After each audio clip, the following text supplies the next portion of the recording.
the owner of the Dallas Mavericks, perhaps the future president of the United States. I know, Mark Cuban, you've talked about that.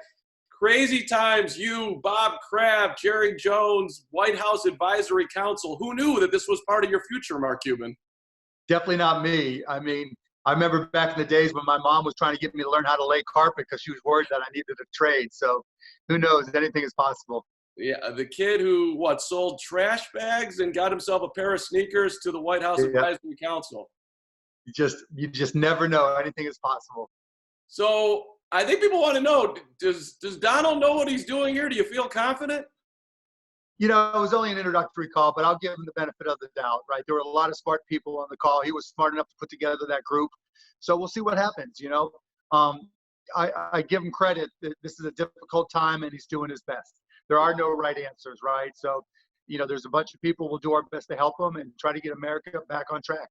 Yeah. What do you think restarting the NBA looks like? I know no one has any idea on a timeline, but if you had to make your best guess, do you think we'll see NBA basketball this summer? Yeah, I think we will. Actually, they're all waiting on me because I told them I had to do this interview. So the whole NBA Board of Governors is waiting for me to come on the call, almost. But, yeah, I think we'll play again. I just don't know any details. Wait, is that a true story? The NBA Board of Governors is legit waiting on you right now? I'm going to feel some pressure here, Mark Cuban. They are. They just don't know it yet. So I had one idea, and I don't think you would like this, but what happens if we just played the finals, Eastern Conference champ, Milwaukee, Western Conference champ, the Lakers? Would that at all work for you? Sure. No, we all want a chance to play. But you know what? Safety first. That's the most important thing. We'll work backwards from there. So as long as we can keep the guys healthy and anybody involved healthy and safe, then, I'm a good partner. I'll do what's best for the NBA and our fans. Do you think your guys are wanting to play? Are you hearing from them? Oh, yeah. I mean, everybody wants to play. They're going stir crazy, man. It's just, yeah, they're chomping at the bit. You might find some of them at outdoor courts on a nice day down here in Dallas. You'll see some of our guys just shooting by themselves on outdoor courts. So they're ready to play. And for the record, I saw your jump shot on TikTok. That looks nice, Mark Cuban. Not bad. I have no lift anymore, but I get that elbow lined up to show you how much time we've had. My son and I, now I'm working on my left-handed jumper. So it's just like, okay, let me see if I can shoot lefty. So I spent a whole 2 hours just shooting lefty. So, you got to find some happiness in all of this. Yeah, I'm amazed and impressed. All of it, your TikTok game. We've got you dancing. We got you shooting. Do you have a favorite social media platform right now? I like TikTok, actually, because it gives me some fun things to do with my kids. I mean, my daughter, Alexis, who's 16, is on TikTok, and she's kind of like the driving force. And it gives us a chance to spend time together because for a 16-year-old daughter, unless she can use me to get more views and likes on her TikTok, she has no use for me. And same with my 13 and my 10-year-old's a little better, but my 13-year-old's kind of the same way. Well, Dad's got some power. She's got to respect that. Yeah. What would it take down the line, Mark Cuban, for you to actually really consider running for president? Because a lot of people would be very excited about that. I'm wondering if you'd have to sell the Dallas Mavericks. To me, I don't even know if that'd be worth it for you. Have you thought this through to that level? Yeah, I mean, really, I would have done it, but my family voted it down. They're the most important thing to me, right? And they don't want to go through all the grief and the hassles and all that. Maybe it all changes and politics gets a little nicer, a little saner with all this, hopefully a little less partisan. But yeah, I gave it serious consideration, but we had a family dinner table vote. They voted it down. Now I told them again, we might have to take another vote depending on how crazy all this gets. But you never know. I mean, it's not the thing that I'm dying to do, but I just don't think the parties have put us in a position to vote for the two best candidates. Yeah. Are you worried about the level of deficit the country's taking on? I worry about everything right now because it's all uncertainty. This is an incredible economic experiment. Economists are going to be right about this for centuries. We'll find out if it works. On one hand, I haven't been a big fan of deficits. It's just, more debt for our kids. On the other hand, we've never tried anything like this before. And so we're going to see what happens. But I'm a learner, right? I want to do what's right and I want to learn from experience. And so, we'll just have to because if you look at the alternative, if we had not done anything, we were guaranteed to have a depression or worse, right? And so it's something we had to do. Yeah, but then you always get worried, like, what does it look like down the line? We're going to take care of us today, but then how do we Yeah, take care of? that's like anything else, right? That's like anything else. So, you sometimes you just got to take your medicine and hope it works. And I think that's the circumstances here. I mean, we could not do nothing, Yeah. right? We had to do something. I mean, and it's already terrible. I mean, the PPP program has had more than its share of challenges that we should have seen coming. And now we have a chance to do it again with the second tranche. And, I've been banging on them. Here are the things I think we need to do. Whether or not they'll listen, I don't know. But we're going to get a second tranche of money for small businesses. We've got to try to find ways to get people to come back to work. We've got to try to figure out what the new normal is going to be in America 2.0. And we got to do it fast, because every day that goes by, more businesses go out of business, more people lose their jobs. And that's obviously not the way we want it to be. Yeah. So if there was one thing that you would do right now, what would it be? Is it getting the money in the hands, or is there something else? No, I mean, I think now with the PPP coming, the checks, the $1,200 checks have been distributed for the most part, right? So people are starting to get those. So now it's a question: how do we get businesses working so they have confidence that they can stay open?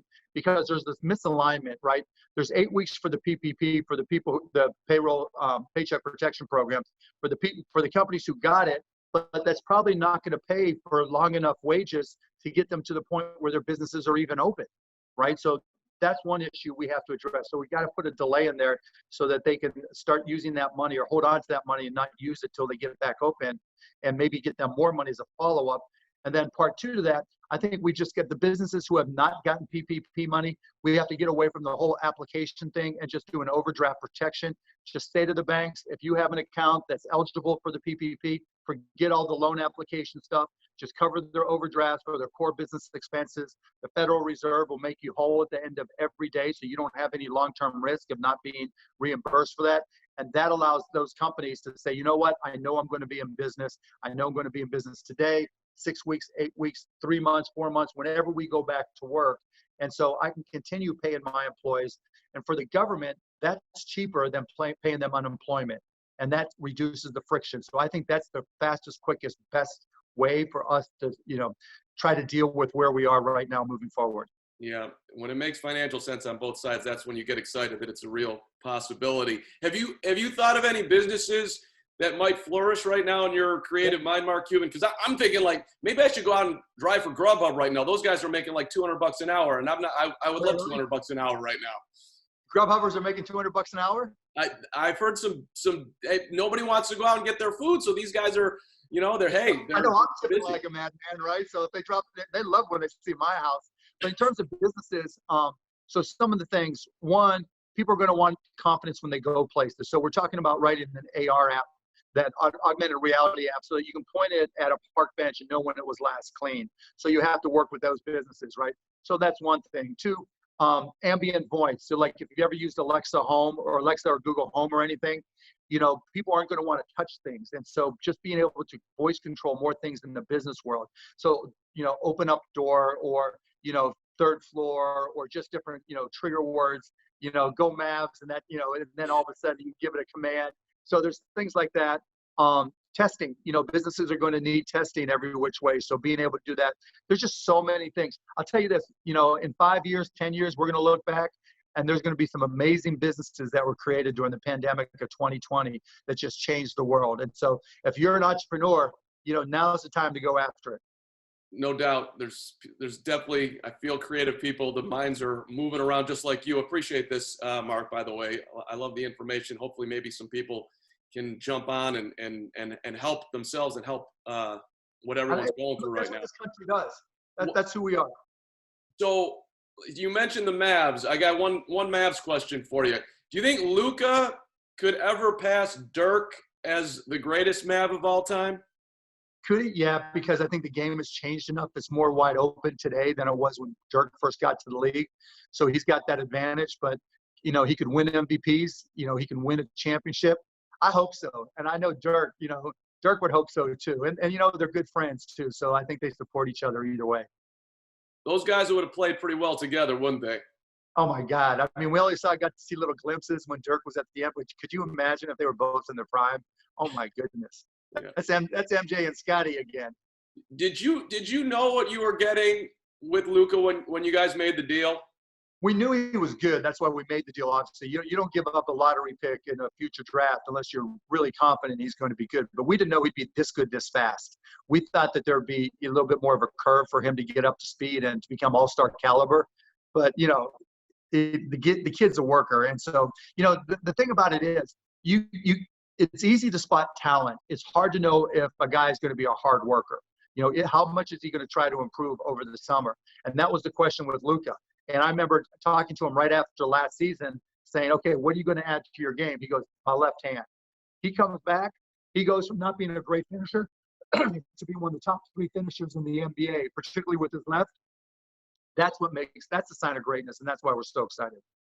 I talked to one NBA exec who I'll leave the name out of here, but he said, Luca, as far as in the fourth quarter, last 5 minutes, he hasn't seen that he really hunts his shot at that point. Do you think that's a fair criticism, that he's not willing to really step into it? This ball is my ball right now, and I'm going to put us over the top? No, I think, no, he wants that shot. I mean, that's who he is, right? The question really becomes, what's his percentages when he does it, right? Sometimes he does, and I always use the example of Michael to Steve Kerr, right? Getting that ball to him on time, on target with a guy who can hit a shot. And, that's the balance he's trying to figure out right now. When does he get into the open man and trust your teammate? And when do you take over? And that's part of the process. I mean, he just turned 21, so it's something that's going to come with time. I love that you brought up Michael, and I have a lot of Jordan questions, but let's just start with The Last Dance. What are you looking most forward to seeing or hoping to learn, if anything? I just can't wait to see it. I mean, I'm chomping at the bit to watch it. I'm a huge Michael fan. Obviously, he's a friend of mine now. He gave me one of my best lines when he bought the Charlotte team, and they're like, what do you want to be as an owner? He goes, I want to be like Mark Cuban. And so he's my best friend forever. So I hope they include that line. But yeah, I'm looking forward to it. I'm just such a huge fan that I can't wait to see it. So I have a vision for you, Mark, that you will own a team that Jordan used to play for, at least in the minor leagues. You tried to buy the Cubs back in the day. The White Sox, I think down the line, will eventually be for sale. I'm done with baseball. Really? No way. Yeah. Yeah. I just, when I looked at buying the teams, I looked at the Pirates, then I looked at the Cubs and the Dodgers and the Rangers, and then Major League Baseball just did not want me in no matter what. But that's when my kids were either not born yet or super young. Now they're fun. They're 10, 13, and 16, and, I'm really enjoying the time. Now, they may not enjoy the time with me, but I'm enjoying my time with them. And just 82 games plus 162 games plus overlap, and I get so intense and, excited about it. I just, I don't know that I could hold on to it. I don't know if I could pull it off. It'd be easier for me to run 10 years out. My family. It'd be easier with my family to run for president than it would be to buy a baseball team. It never got close then with Major League Baseball. You made your best offer, and they're like, no.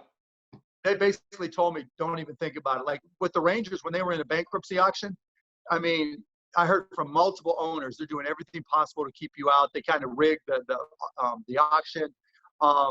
Now, it worked out for Jim Crane, obviously. Well, kind of worked out for Jim Crane when he got the Astros after the fact, after we were working together.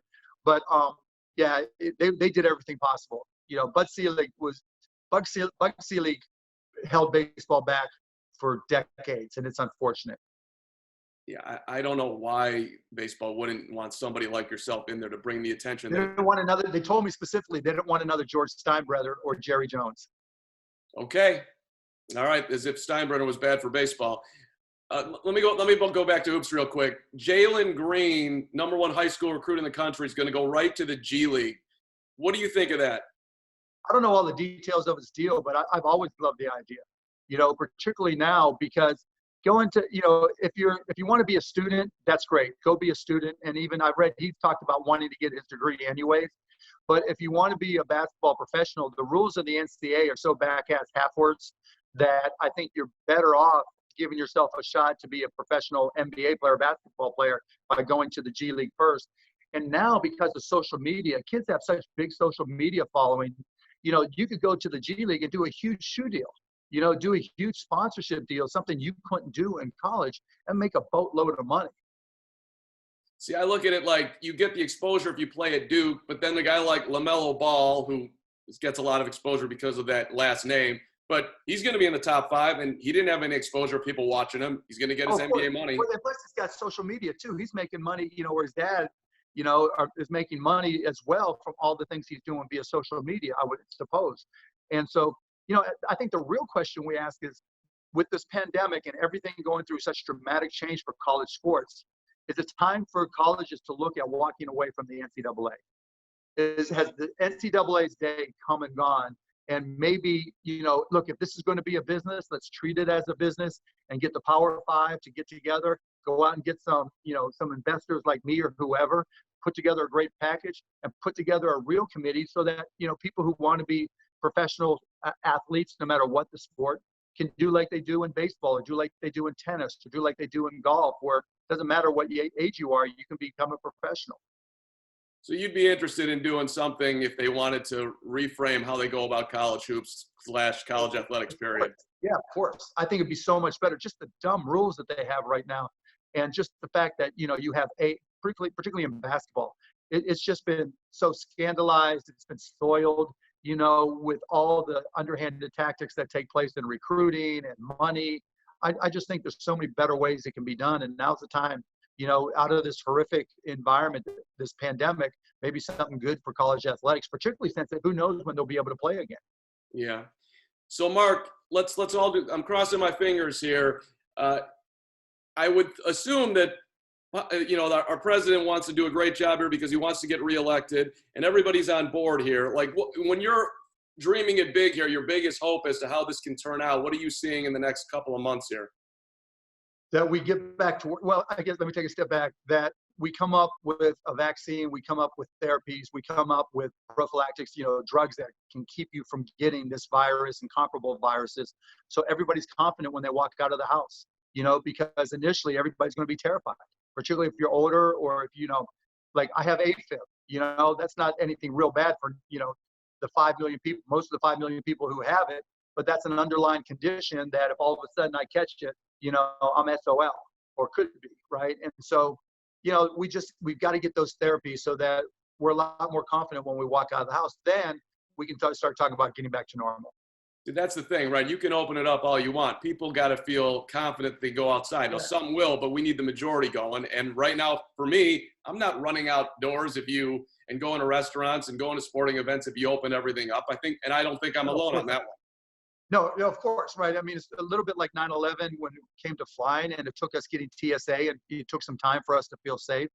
And it's going to be the same thing here. We're going to have to see, drugs come out that make us feel confident that, either we won't get it ever, or that if we get it, it'll be minimal and we can easily get through it. Because there's so many people. I mean, what are you going to say? Everybody who's older, who's overweight, that's got type 2 diabetes, that's ever been through chemo, that's ever had cancer, there's just a long list of things that can go wrong if you catch this disease, because there really are no therapies that have been tried and true. So, I mean, we have to get by those things. And like for me, I'm not going to let my employees go back to work. It's like, if you want to keep your job, you stay home. If you want to lose your job, then you go. Yeah. All right, let's wrap up with this. And Mark, you've been so generous with your time. We appreciate it. I'd love to get one Kobe story on the way out. I see clips of him, and I just miss him. Right? He was such a gift to all of us. What do you miss most? And does any story stand out with Kobe? Well, a couple of things. One, I think a lot of the fact, the adherence to the quarantines, I think a lot of it can trace back to Kobe. From his tragic death, everybody I knew, we were saying I love you and hugging each other where we never hugged before, and it made you appreciate just how important life is and how fleeting life is, and that brought us together. And sorry about that. I had a little think about it. So that brought us together, and I think now that helped people realize that we need to stay indoors in order to stay healthy. Yeah. Hey, Mark, you're awesome. Appreciate it, man. And let me put my plug in. Friday nights on ABC, Shark Tank is still on, so keep on watching every Friday night. I love it. I was going to ask you, what's the biggest regret you have Shark Tank wise on something you either invested in or didn't buy? The only regret I have is that I've had to deal with Kevin O'Leary for 10 years, 11 years. That's the only regret I have. All the rest is gravy. Mark, appreciate it. Thanks so much. Thanks for having me on. Stay safe.